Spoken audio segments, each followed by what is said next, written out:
Halo, jumpa lagi dengan saya di Oke Design Channel. Oke, pada kali ini kita akan kenalan dengan struktur perulangan. Yang mana pada kali ini kita akan coba struktur perulangan ini kita akan coba terapkan di dalam program Java. Nah, sebelum kita lihat bagaimana sih contoh programnya, kita perlu tahu dulu apa sih fungsi dari struktur ini. Nah, fungsinya adalah dari namanya yang kita bisa tahu fungsinya adalah untuk mengulang baris perintah yang sama. Nah, efeknya kita bisa menghemat baris perintah dan kita nggak perlu sebagai programmer itu barangkali lebih menghemat waktu dia ya, dan tidak perlu lagi mengetik sintak yang sama. Jadi dari struktur ini dia akan secara otomatis dia akan mengulang baris perintahnya dan tentunya akan mempermudah seorang programmer seperti itu. Nah, sekarang kita lihat sebelum lihat contoh programnya. Nah, untuk struktur perulangan itu pada dasarnya dia punya 4 macam namanya ya. 4 macam struktur. Ini hampir berlaku di semua bahasa program. Yang pertama namanya struktur for next, atau sebagian dari sintak program menyebutnya adalah struktur for to do. Kemudian berikutnya ada namanya struktur do while. Yang berikutnya namanya adalah struktur while do. Yang terakhir namanya bentuknya nested loop. Oke, sebelum kita lihat ke sintak programnya, kita kenalan dulu dengan masing-masing strukturnya. Jadi kita lihat gimana sih bedanya. Nah, yang pertama untuk bentuk for next ya, bentuknya seperti ini untuk perulangannya. Jadi pada dasarnya yang namanya perulangan dia mesti ada 4 bagian yang harus dipunyai. Yang pertama, berapa sih nilai awalnya? Kemudian yang kedua, apa sih kondisinya? Jadi nggak hanya ada di penjabangan, kondisi juga ada di perulangan. Ya, dari sini menentukan nilainya benar atau salah, yang menentukan harus tetap diulang atau sudah keluar dari perulangan. Yang berikutnya namanya change condition. Ini adalah salah satu bagian yang fungsinya adalah untuk mengubah status dari kondisinya. Ya, untuk counternya, gampangnya untuk counternya. Yang terakhir pastinya adalah blok apa saja yang mau diulang. Nah, untuk bentuk for ini bisa dibilang salah satu bentuk yang ringkas. Kenapa? Karena 3 bagian itu masuk ke dalam satu baris saja. Ya, seperti ini contohnya. Nah, bagaimana sih cara kerjanya? Cara kerjanya adalah kita bisa lihat dari gambar ini, dari flowchartnya. Pertama, inisial dulu, nilai awalnya berapa. Kemudian masuk ke kondisi ini. Nah, di sini bakal dicek nilainya itu benar atau salah. Kalau dia benar, kondisinya benar, maka ini bakal dikerjakan. Tapi kalau habis dikerjakan ya, setelah dikerjakan, diubah kondisinya di sini. Nah, diubah kondisinya di sini. Begitu diubah kondisinya, dia akan balik lagi ke sini, ke condition ya. Nah, selama kondisi di sini nilainya betul, dia akan terus diulang. Ini bakal terus diulang nih.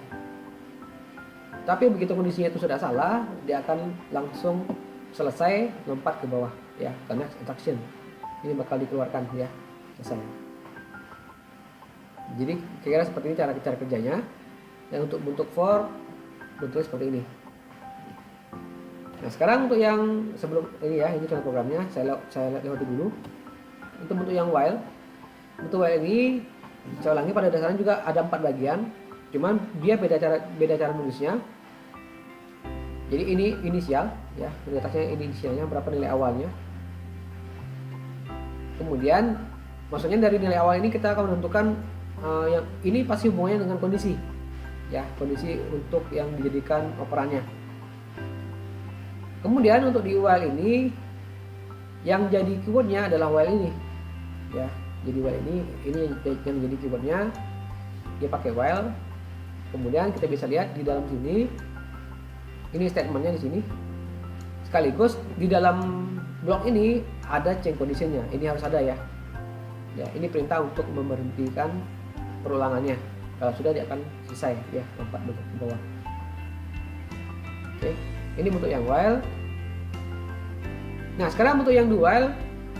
Ini bentuk yang do while, kita bisa lihat ini bedanya kalau yang bentuk do while ini kondisinya itu ada di bawah. Artinya pengertian di bawah, artinya di bawah dari perintah statement. ya di bawah perintah ini nih. Atau dengan kata lain, bentuk duel ini kita kerjakan dulu statementnya, baru dicek apakah betul atau salah. Jadi dengan bentuk seperti ini, paling tidak ada satu kali kesempatan untuk mengerjakan blok ini.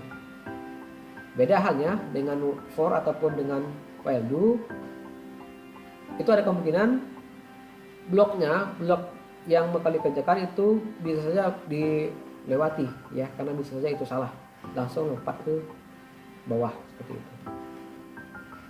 Nah, yang terakhir namanya nest if. Ini untuk struktur, atau dengan kata lain namanya inilah perulangan bersarang. Ini cirinya adalah apabila ada minimal ada 2 buah struktur perulangan yang dipakai. Ya, seperti ini. Nah, sekarang kita lihat contoh programnya. Saya tunjukkan contoh programnya. Nah, ini bentuk for ya. Saya tunjukkan bentuk for-nya. Di sini yang jadi inisialnya adalah variabel i. Ya, kita bikin sebuah variabel namanya variabel i, dan nilai awalnya kita isi dengan angka 1. Oke, dengan angka 1. Kemudian untuk kondisinya kita bikin seperti ini. I isinya adalah i kurang dari sama dengan 10. Ini artinya selama variabel i ini kurang dari 10, maka dia akan tetap diulang nih. Begitu ya. Oke, kita coba saja ya. Seperti ini saya jalankan dan kita running, maka hasilnya akan ada 10 baris perintah yang akan diulang dari sini ya. Ini kalau angka isinya.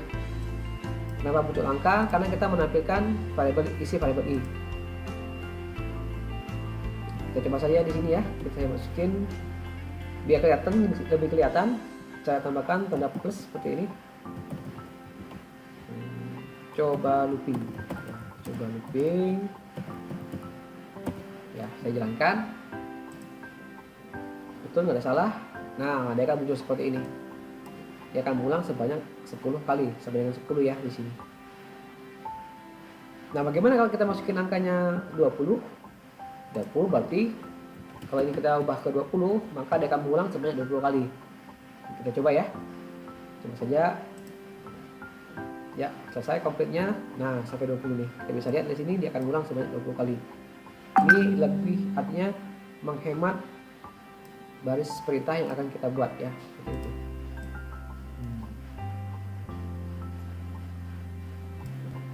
Ya, inilah fungsi dari struktur perulangan ya.